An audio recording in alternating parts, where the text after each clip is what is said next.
हाँ जी गाइस, तो एक इंपॉर्टेंट वीडियो बना रहा हूं आपके लिए जहां पर मैं आपको समझाने वाला हूं फाइनेंशियल इंस्ट्रूमेंट्स का मॉडिफिकेशन वेरी वेरी क्विकली। साथ ही साथ जो मैं नोट्स यूज कर रहा हूं उन नोट्स का एक्सेस भी आप ले सकते हो इस वीडियो के डिस्क्रिप्शन में या फिर पिन कमेंट में, ठीक है। तो फाइनेंशियल इंस्ट्रूमेंट्स का मॉडिफिकेशन, दुनिया भर के जो भी मॉडिफिकेशंस होते हैं अपन उसको जल्द से जल्दी समझने की कोशिश करेंगे। सबसे पहले बात करेंगे modification in financial asset. Financial asset में मॉडिफिकेशन क्या क्या होगा। स्टाफ लोन एक मॉडिफिकेशन है जिसमें रीपेमेंट टर्म्स बदल जाएंगे, अर्ली रीपेमेंट हो जाएगा, लेट रीपेमेंट होगा। सिक्योरिटी डिपॉजिट के अंदर भी मॉडिफिकेशन हो सकता है। आपको याद होना चाहिए जब आप स्टाफ लोन को इनिशियल रिकॉग्निशन करते हो तो डिफरेंस को प्रीपेड एम्प्लॉय कॉस्ट में डालते हो, और सिक्योरिटी डिपॉजिट को जब आप इनिशियल रिकॉग्निशन करते हो तो प्रीपेड लीज रेंट आप डालते हो। ये आपको पता होना चाहिए। अब आप जब मॉडिफिकेशन करोगे तो क्या करोगे। स्टेप नंबर 1, जिस दिन आप मॉडिफिकेशन कर रहे हो उस दिन कैरिंग अमाउंट चाहिए फाइनेंशियल एसेट की। उस दिन स्टाफ लोन की मुझे कैरिंग अमाउंट चाहिए। कैरिंग अमाउंट मतलब बुक वैल्यू चाहिए, ठीक है ना। ऑफ कोर्स एएमसी कैटेगरी है तो इंटरेस्ट प्लस करके पेमेंट माइनस करके क्लोजिंग वैल्यू, फिर इंटरेस्ट प्लस पेमेंट माइनस करके क्लोजिंग वैल्यू करके कैरिंग अमाउंट आपका आ जाएगा, वो टेबल बना के।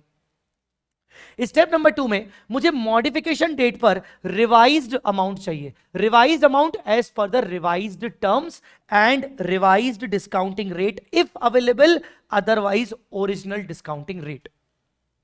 तो मुझे रिवाइज डिस्काउंटिंग रेट चाहिए, रिवाइज्ड सीसीएफ होगा, revise present value of cash flows, revise cash flows वगैरह होंगे, और डिस्काउंटिंग रेट नया, नहीं तो पुराना डिस्काउंटिंग रेट अगर नया नहीं है तो।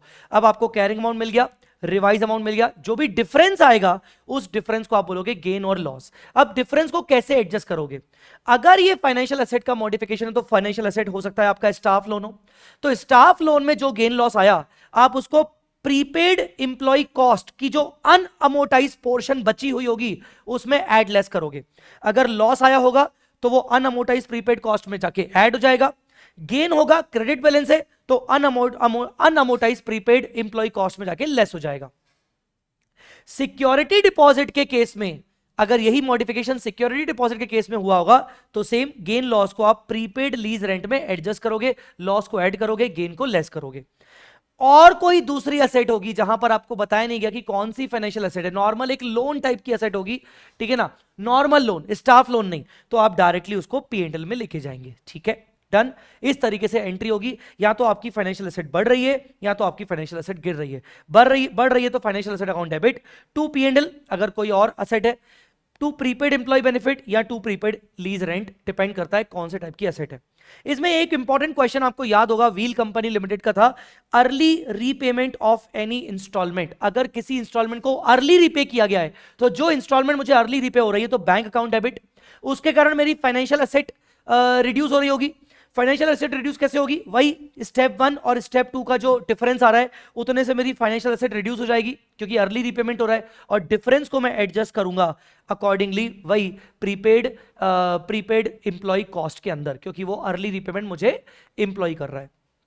तो इस तरीके से आप फाइनेंशियल एसेट का मॉडिफिकेशन समझते हो।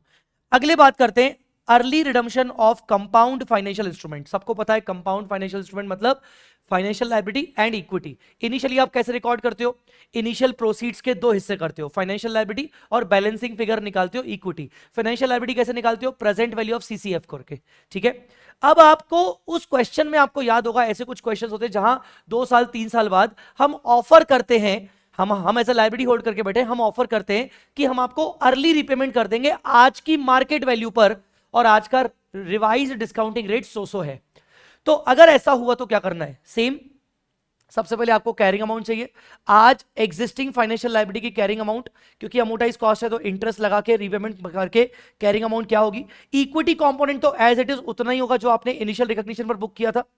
रिवाइज्ड अमाउंट आपको निकालना है। रिवाइज अमाउंट आप निकालोगे कैसे, रिवाइज अमाउंट आप पता है कैसे निकालोगे, बेसिकली रिवाइज अमाउंट में आपको यह देखना है कि अगर आप इस लोन को कंटिन्यू करते हो तो और कितने साल तक आपको कैश फ्लोज देने पड़ेंगे using revised discounting rate.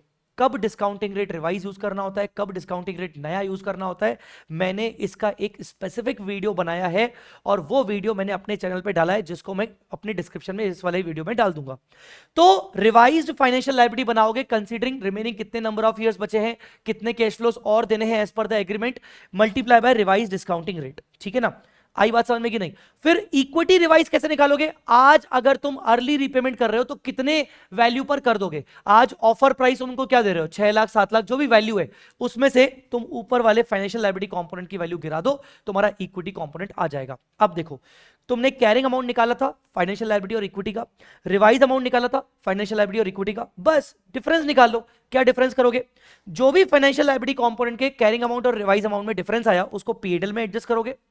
Equity component के जो भी कैरिंग अमाउंट और रिवाइज अमाउंट में डिफरेंस आया उसको अदर इक्विटी में या तो डेबिट या तो क्रेडिट करोगे। इस तरीके से तुम्हें एंट्री पास करनी है, ठीक है। और अगर वो क्वेश्चन में बोलेगा कि अब हम उनको जो अर्ली रीपेमेंट कर रहे हैं वो ऑफर एक्सेप्ट कर रहे हैं, हमें अर्ली रीपेमेंट करना पड़ रहा है, तो फाइनेंशियल लायबिलिटी को रिवाइज करने के बाद financial liability account debit to bank, और अदर इक्विटी कंपोनेंट जो होगा उसको आप या तो बैंक से पे कर दोगे या तो रिटेन्ड अर्निंग में ट्रांसफर कर दोगे, ठीक है। आया समझ में? This was non compound compound financial instrument का अर्ली रिडम्पशन। तीसरा आपको बहुत बहुत अच्छे से याद होगा, नॉन कंपाउंड फाइनेंशियल इंस्ट्रूमेंट मतलब प्योर एक लोन चल रहा है जिसमें कोई इक्विटी कंपोनेंट नहीं है, इसके अगर अंदर कोई मॉडिफिकेशन हो, लेट रीपेमेंट हो, अर्ली रीपेमेंट हो, ठीक है ना, टर्म्स एंड कंडीशंस में चेंजेस हो जाएं, तो आपको सबसे पहले देखना पड़ता है कि आपकी जो चेंज हुआ है, जो कैरिंग अमाउंट और रिवाइज अमाउंट में जो चेंजेस हुआ है वो 10% से ज्यादा का चेंज है कि कम का चेंज है। मतलब इसमें मॉडिफिकेशन अकाउंटिंग भी फॉलो हो सकती है और एक्सटिंग्विशमेंट अकाउंटिंग भी फॉलो हो सकती है। स्टार्टिंग की 2 स्टेप वही है। स्टेप नंबर 1 कैरिंग अमाउंट निकालना है आपको फाइनेंशियल लायबिलिटी कंपोनेंट का। स्टेप नंबर 2 आपको रिवाइज अमाउंट निकालना है considering revised cash flows but considering original effective rate of interest, original discounting rate. तो ओरिजिनल डिस्काउंटिंग रेट का यूज करते हुए रिवाइज्ड अमाउंट निकालना है कंसीडरिंग रिवाइज्ड टर्म्स, ठीक है, सिर्फ डिस्काउंटिंग रेट नया। दोनों को कंपेयर करोगे तो डिफरेंस आएगा, जो भी डिफरेंस आएगा परसेंटेज के फॉर्म में, this difference divided by carrying amount into 100। अगर ये डिफरेंस 10% के अंदर अंदर होता है, 10% के लेस होता है, तो आप मॉडिफिकेशन अकाउंटिंग फॉलो करोगे, अदरवाइज आप एक्सटिंग्विशमेंट अकाउंटिंग फॉलो करोगे। एक्सटिंग्विशमेंट अकाउंटिंग का मतलब होता है कि पुराना लोन चला गया, नया लोन आप दिखा रहे हो। तो एक्सटिंग्विशमेंट अकाउंटिंग में क्या करोगे, आप सबसे पहले पुराने लोन को डी रिकॉग्नाइज कर दोगे, जो भी कैरिंग अमाउंट ऊपर आपको दिख रही है आप ऊपर उसको आप डी रिकॉग्नाइज कर दोगे। आप रिकॉग्नाइज करोगे न्यू लायबिलिटी को, आप न्यू लायबिलिटी को रिकॉग्नाइज करोगे, जिसके लिए आपको क्वेश्चन में न्यू कैश फ्लोज दिए होंगे, नया डिस्काउंटिंग रेट दिया होगा, तो नया कैश फ्लोज का नया डिस्काउंटिंग करके न्यू आपकी लायबिलिटी आ जाएगी। इसमें जो भी डिफरेंस आएगा वो डायरेक्टली जाएगा प्रॉफिट एंड लॉस में। कई बार ऐसा होता है, एक आध क्वेश्चन ऐसा आपने देखा होगा कि न्यू कैश फ्लोज तो हैं पर न्यू डिस्काउंटिंग रेट नहीं है, तो आपको डिस्काउंटिंग रेट कैलकुलेट करना पड़ेगा। आपको यहां पर the ERI need to be calculated. अगर effective rate of interest revise आपके पास नहीं है तो आपको नया इफेक्टिव रेट ऑफ इंटरेस्ट निकालना पड़ेगा। It is the rate at which the sum of present value of new cash flows should be equal to the current outstanding amount of loan। आज जो भी अमाउंट ऑफ लोन आउटस्टैंडिंग है उसी को नया loan माना जाएगा, और new cash flows, new cash outflows के बेसिस पर बीच की एक रेट निकाली जाएगी। ऐसा ध्यान आपको होना चाहिए। आपको नीचे मैंने सारे एग्जाम्पल्स भी दिए हैं, अगर आपको रेफर करने हो तो आप 5-5 मिनट में सारे एग्जाम्पल से सारी चीजें रेफर कर सकते हो, विद इफेक्ट फ्रॉम एग्जाम्पल 11, फिर 12, फिर 13, ऐसे सारे एग्जाम्पल से आपके सारे क्लियर हो जाएंगे। ये तीनों एग्जाम्पल से आपको क्लियर हो जाएगा, ठीक है। फिर आते हैं मॉडिफिकेशन अकाउंटिंग पर। मॉडिफिकेशन अकाउंटिंग में आप पुराने लोन को कंटिन्यू करते हो, बस नया इफेक्टिव रेट ऑफ इंटरेस्ट निकालना पड़ता है, ठीक है। तो पुराना लोन जो होता है, डिडक्ट द मॉडिफिकेशन फीस और cost from the carrying amount of financial liability. जिस दिन मॉडिफिकेशन हुआ उस दिन कोई ना कोई मॉडिफिकेशन फीस होगी, उस मॉडिफिकेशन फीस को कैरिंग अमाउंट से माइनस कर दोगे, क्योंकि आप मॉडिफिकेशन फीस पे कर रहे हो, तो एंट्री करोगे फाइनेंशियल लायबिलिटी अकाउंट डेबिट, जो भी loan account debit to bank. अब जो आपकी रिमेनिंग कैरिंग अमाउंट आई है, that should be equal to the sum of present values of future cash flows. उसके लिए आप नया वाला इफेक्टिव रेट ऑफ इंटरेस्ट निकालोगे, क्योंकि आपको शायद क्वेश्चन में नहीं दिया जाएगा, तो आप नया रेट निकालोगे। It is the rate at which present value of revised CCF should be equal to the new carrying amount, और आगे आप जो फर्दर फाइनेंस कॉस्ट निकालोगे वो नए इफेक्टिव रेट ऑफ इंटरेस्ट के हिसाब से निकालोगे। अगर आपको रेफर करना है तो नीचे आपको एग्जांपल नंबर 12, 13, 11, 12 मिल जाएंगे। Last but not the least, debt for equity swap. Debt मतलब लायबिलिटी, फाइनेंशियल लायबिलिटी कन्वर्ट हो रही है इक्विटी स्वैप में, मतलब स्वैप हो रहा है इक्विटी में कन्वर्ट हो रही है। तो it means the financial liability settled bye issuing the equity share. अगर कंपनी अपनी फाइनेंशियल लायबिलिटी को इक्विटी शेयर के रूप में कन्वर्ट करके सेटल कर रहा है तो क्या क्या होगा? आपकी फाइनेंशियल लायबिलिटी डी रिकॉग्नाइज हो जाएगी, derecognise the carrying value of the financial liability, recognise the equity instrument मतलब equity share capital and security premium at fair value, at fair value. अगर क्वेश्चन में फेयर वैल्यू अलग से नहीं दिया है तो कंपनी की कंप्लीट नेट एसेट वैल्यू दी होगी, कंपनी की नेट एसेट वैल्यू दी होगी, उसके प्रपोर्शन में, नेट एसेट वैल्यू के प्रपोर्शन में जितना भी आप परसेंटेज कन्वर्ट कर रहे हो, 30%, 20%, 50%, 60%, उतना परसेंटेज ऑफ नेट एसेट पे आप इक्विटी इशू करोगे।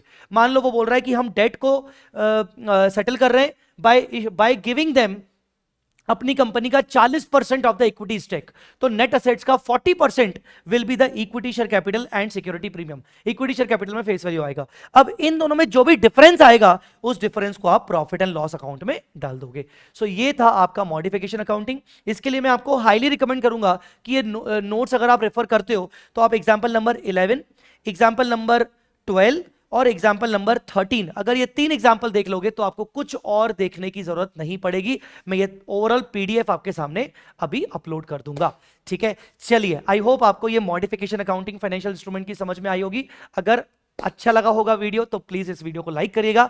एंड अगर आप उस मोमेंट पर ये क्लासेस देख रहे हो जब आपके एग्जाम्स अपकमिंग डेज में आने वाले हैं, तो ऑल द वेरी बेस्ट बच्चों। आपने भरपूर तरीके से आपने तैयारी कर ली है और मुझे यकीन है कि आप अपना बेस्ट शॉट दोगे। ठीक है, all the very best, bye bye, take care.